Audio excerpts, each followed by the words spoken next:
Hi, I'm Christine Kasakling, and this is the Axial Skeleton with the help of my friend, the skeleton. No. Okay, so starting off our tour of the Axial Skeleton, we'll begin with the cranium. And the first bone I want to show you is the frontal bone. Hold on. Okay, the frontal bone, which is right here. The parietal bone, move to the side, makes up this part up here. And the occipital bone makes up the back of the skull. And the external occipital protuberance, which is here. You can feel it in the back of your head, and it connects the ligamentum nuchae, and that connects the base of the skull to the neck of your vertebrae. The temporal bone, we'll start with now. Okay, the temporal bone is right here. Wait, is right here. This part, the temporal mandibular joint is right here. It joins the temporal bone and the mandible. The mastoid process is right here. And the xyloid process, if I turn him, is right there, if you can see it. Yeah, it's right there. The external acoustic meatus is this opening right here. And the squamous part, the very delicate part of your temporal bone, is right here, right at your temple. Okay, now let's take an internal view of the temporal bone. So I'm going to take off this top part so we can get an internal view. And I'll bring the camera up. There we go. So, the petrous part of the temporal bone is this part right here, and the petrous part holds the inner and the middle ear, so that's your hearing and your sense of balance. And then the internal auditory meatus is right here and right here, and what they do is they allow the passage of cranial nerves 7 and 8 into your brain. Okay, I'm just gonna leave the top of him off. I think that's fine. Now, the sphenoid bone, from an external view, you can see it right back here. It forms the back of the eyes. And the superior orbital fissure is right here. Oops, there you go. These little fissures. And what they do is they allow the passage of the cranial nerves that control your eye movements. So that would be cranial nerves 3, 3, 4, and 6. Now, to go to the internal view, I'm going to come up again. It's kind of a workout for me, not going to lie. So, the internal view. Oops. Your lesser wing of the sphenoid bone is right here, and the greater wing is right here on the inside. The optic canal, those are right here. They let the optic nerve pass through to go from the eyes into the brain. And the the sella turica is this little saddle-like thing right here, the Turkish saddle, and what that does is it forms a little housing area for the pituitary gland. Yep, that's the sphenoid bone. And then, we're going back up for the ethmoid bone. So for an internal view of the ethmoid bone, let's bring him back up. Sorry, shaky cam. The ethmoid bone is right here. This is the crista galli, and what this does, the crista galli, it holds the dura mater in your brain, your outside covering, and it secures that area to the brain, so your brain is like more attached to your skull. And then the cribriform plates are on the sides of the cristagai, and you can't really tell in this. But the cribriform plates, what they do is they have little holes in them, like a lot of little holes in them, and they allow the olfactory nerves to go from the olfactory sensors in your nose up into your brain. Okay. Don't know why I'm out of breath. I must be out of shape. Let's put his top back on, and I'll show you these sutures on the brain.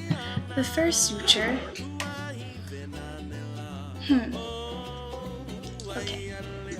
Now, let's show you these sutures on the brain. Maybe we should pick it up a little. There you go. I think that's a little better view. This suture, this is your coronal suture, and it is connected it is formed from the two parietal bones and your frontal bone. The sagittal suture runs along the back, or the top, middle of your brain, and it is formed by your parietal bones. Your lambdoid suture, I like the name of that one, lambdoid. You can see it's right here, and it is formed by your parietal bones and the occipital bone. And the last suture is your temporal suture. I mean, not temporal, it's the squamous suture that is formed by your temporal bone. And squamous suture, it's formed by your temporal bone. Come on, light. There you go. You can see it, the temporal bone. Oop, and your parietal bone. Okay, moving on to the facial bones. Smile. First off is the maxilla, which is right here. Your upper lip area, and the alveolar processes are right here, the little pockets that hold your teeth. The nasal bones are right here, like the upper bridge of your nose. Your ethmoid bone lies back here. I'm like picking his nose. And the vomer is the bone right underneath it, right here. And together, the perpendicular plate of the ethmoid bone and the vomer make up your bony nasal septum. The inferior nasal concha, they are back here. If you look at a more detailed picture, they would be these little curved bones in the back of the nose, the nasal cavity, and what they do is they help form the lateral walls of the nasal cavity. And the mandible, your strong jawbone, is right here. This is the body of the mandible. The angle of the mandible, the mandibular angle, will be right here. The ramus is this part right here. The mandibular condyle would be right there. The mandibular notch is this part right here. You can, there, this part. And the coronoid process is right there, right underneath the zygomatic arch. So moving on, we're going to focus now on the vertebral column. So the vertebral column has 4 curves in it. The cervical vertebrae are concave. Posteriorly, they're concave. And then the thoracic vertebrae are convex. The lumbar vertebrae are concave, and then the sacrum and coccyx are convex. The thoracic and the sacral curves are primary curves because they're present when we're born. And then the cervical and the lumbar curves are secondary because they develop at certain developmental landmarks. So the cervical curves develop when babies start holding up their heads, and then about 3 months of age. And then the lumbar curves start developing when babies start to walk, when they start having to bear down that weight on their legs, the curve forms. So, alright, and then let's go to the cervical vertebrae. There are 7 of them, and the atlas is C1, the first cervical vertebrae. Let's zoom in, and that's the atlas is right here. You notice it doesn't have a spinous process, and the the atlas is gives us the ability to do the up and down yes motion. Let's see. And it articulates to your occipital condyles. Alright, and the transverse processes of cerebral vertebrae are unique to the other transverse processes of the vertebrae because they have transverse foramen in them, and that allows the vertebral arteries to run into your brain to give it nourishment. So, moving on again to the thoracic vertebrae. There are 12 thoracic vertebrae. Let's zoom in again so you can see. The spinous processes are right here. You can feel these a lot if you run them down, if you run your fingers down your back. The transverse processes are on the sides.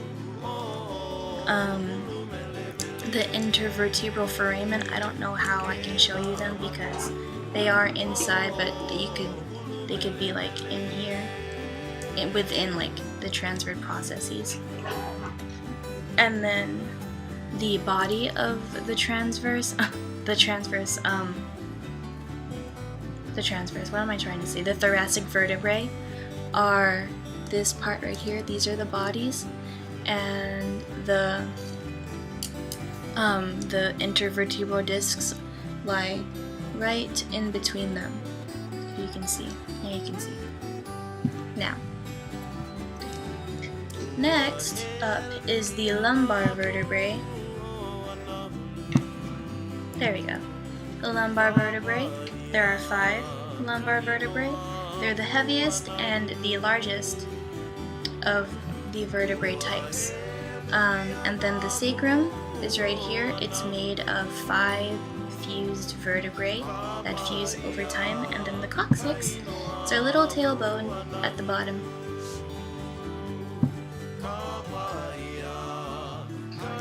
Facing forward again, we're going to focus on the thoracic cage. First up is the sternum, and there's a lot of light, but I think we can manage.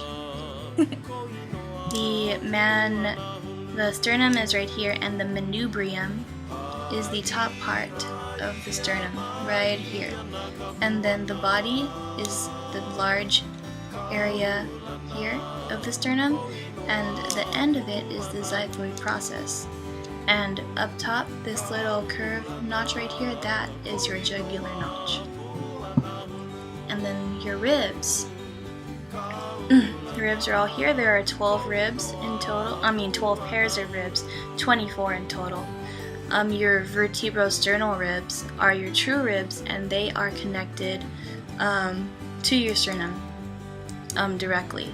And they are your ribs 1 through 7. So 1, 2, 3, 4, 5, 6, 7. They go directly to your ribs. And then ribs 8, 9, and 10, those are your vertebrochondral ribs. And they're false ribs because they're not directly connected to the sternum. You can see they're connected by cartilage to your 7th rib, and then connected to the sternum. And then ribs 11 and 12 right here are your floating ribs because they're not connected by cartilage to the sternum at all. They're just literally floating. It makes it easier to remember. And then to bring it all together with the makeup or the structure of the ribs, the head